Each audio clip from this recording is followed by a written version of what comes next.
السلام عليكم ورحمة الله وبركاته إخواني أخواتي في الله waxaa noo bilaatay bishii dilxija bisha dilxija caawa kow waxaan jeclaystay markaa muuqaalkani inaan idinkula wadaago bishani fadliga ay leedahay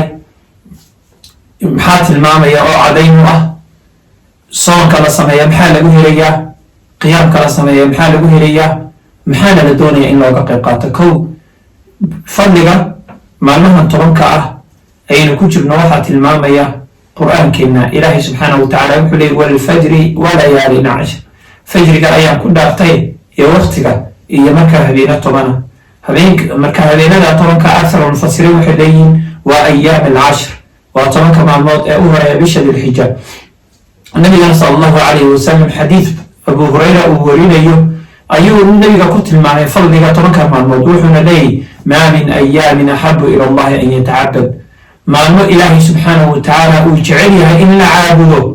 ee aan ahayn tobanka maalmood ee u horeeya bisha dilxija ma jiro ilaahay tobanka maalmood in aad loogu cibaadaysta ayuu jecel yahay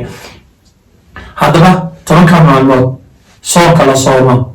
maxaa lagu helayaa nabiga sala allahu calayhi wasalam wuxuu yidhi siyaamu kullu yawmin minha soon kastoo maalmahan la sameeyo tacdilu waxay la mid tahay siyaama sanatin qof sanad soomanaa ayuu la mid yahay haddaan maalin soonto ajir waxaad helaysaa qof sanad soomanaa oo kale haddaba qofka 9 maalmood sooma ka waran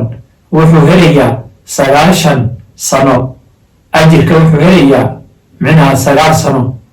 maalin kastoo sooma waa sanad maalin kastoo qofka sooma waa sanad marka 9 cisho qofka sooma wuxuu helayaa 9 sano qof soomana ajirkiisoo kale ayuu markaa qaadanaya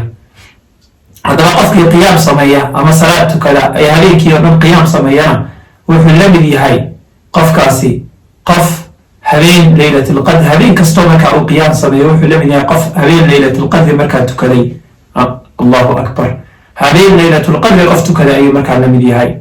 allahu akbar haddaba maalmahani maxaa oga qayb qaadanayna nabiga sala allahu calayhi wasalam wuxuu tilmaamay camalka wanaagsan ee la qabsadaa xitaa inuu jihaadka ka fadli badan yahay